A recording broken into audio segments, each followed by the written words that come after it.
Oke, kalian pembajak akun jangan dibolak-balik TikTok app, TikTok Live, TikTok Live, TikTok Studio. Terus kalian bilang saya yang kedua, ketiga. Sudah tahu akun-akun saya ganti mulu. Tapi sudahlah, karena kalian menjadi habit itu, yang merasa perbuatan kalian itu lazim, kalian merasa. Ketika kita nggak lazim lagi. Oleh karena agama mengajarkan satu doktrin lintas agama demi ekonomi. Itu masalahnya, ajaran palsu. Oke, jadi matre Allah, apa itu matre Allah? Didai. Tanda umat Allah. Tanda umat milik kepunyaan Allah. Jadi kadang-kadang kita mengatakan matre, tanda, itu sama artinya. Makanya kita lihat lawannya, karakter kalian ini, tanda binatang didai di Wahyu 13. Nah ini akan dibagi dua nanti pada waktu pintu pertobatan ditutup. Baru petaka turun, penganiayaan antikristus muncul, atau one world government, undang baru.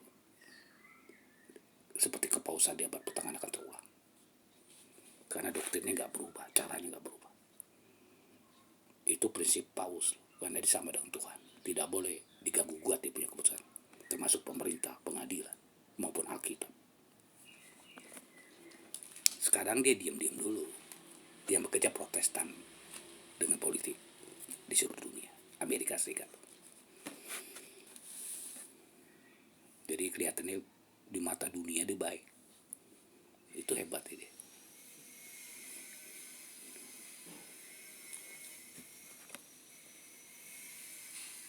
Jadi Wahyu pasal 7 ini, matre Allah didai. Banyak interpretasi macam-macam yang banyak kecek bagi saya, membingungkan, nggak konkret, nggak spesifik. Ya. Udah gak sih? Kalau bagi saya itu banyak kecek ya. Dengan segala bahasa Ibrani, bahasa Yunani, kalau nggak dapat juga kita mengerti. Bagi saya itu ajaran-ajaran banyak kecek. Karena Tuhan menunjukkan umat hambanya berbicara untuk memberikan pengertian kepada pendengar supaya dia menerima Yesus dan kebenaran. Jadi yang bilang karakter Yesus kan banyak kecek. Yesus yang mana? Dia bilangnya karakter moral yang baik, moral yang jahat. Iblis dengan Tuhan jahat dan baik, sederhana itu. Karena kenapa nggak diomongin itu? Karena gotong royong ini kejahatan berdaulat yang disahkan agama politik. Paham ya? Jual beli itu masalahnya. Jadi kalian tahu situasinya dong. Kenapa mereka pengajar-pengajar begitu? Karena mereka memang organisasi semua menghalalkan itu dalam gotong royong marketplace. Kayak seperti mencuri akun, memfitnah. Semua tahu ada mana yang benar-benar itu.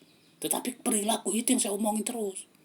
Bukan soal berhenti ya atau tidaknya. Kalian tuh gak terlalu penting sama saya dengan akun yang kalian baca. Tapi karakter ini kan dipanggil. Kalau mau dimatikan Allah dan saya sebagai hambanya berbicara begitu. Maka saya ngomongin terus. Mengingatkan setiap pribadi lepas pribadi. Ya. Paham gak sih? Bukan saya stop akun, enggak, itu udah sistem dunia. So what gitu loh. Ini kan cuma saluran bagi masyarakat firman Tuhan kepada publik. Yang ada di WhatsApp dikumpulin semuanya. Pengikutnya.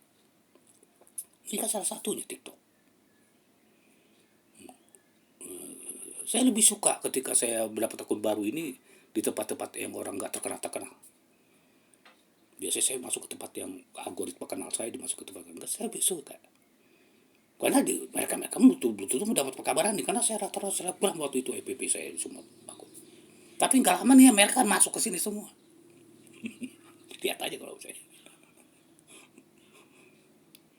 Ya, orang rakyat biasa saya suka saya. Kadang lihat keadaan manusia di situ lah cocok lah nih pekabaran. Tapi gak lama juga kalian masuk orang-orang penting lagi. Siapa sih nggak ngikutin follow saya? Pura-pura aja kalian kan munafik kan. Itu makanya pada cemburu iri tentang akun. Nggak dibiarkan saya sendirian kan. Takut kalian. Takut. Nggak tahu banyak hal. Takut kalah saing, kalah banyak, kalah pamor, kalah ini. Pikiran-pikiran mereka. Banyak motif yang berbeda-beda. Tapi semuanya jahat. Di dalam 2 Timotius pasal 2 ayat 19 dikatakan gini. Namun dasar diletakkan Allah itu teguh, dan materainya ialah Tuhan mengenal milik kepunyaannya, umat miliknya. Oke. Setiap orang yang menyebut nama Tuhan, hendaklah ia meninggalkan kejahatan. Nah, jadi materi Allah, Allah mengenal kita. Biasanya kalau kita bilang kita mengenal Tuhan, belum tentu Allah mengenal kita. Contoh Matius 7 ayat 22-23. Bernubuat di dalam nama Yesus, melakukan mukjizat dalam nama Yesus, mukjizat dalam nama Yesus, enyalah aku tidak mengenal engkau.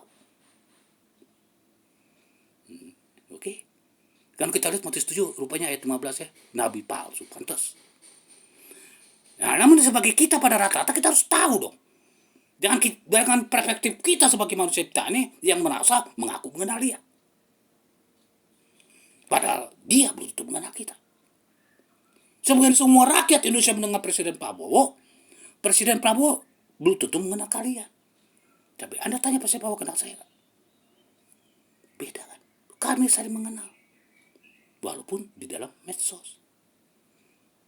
Di dalam media. Setiap presiden, bahkan Amerika Serikat, lihat di WhatsApp. Trump.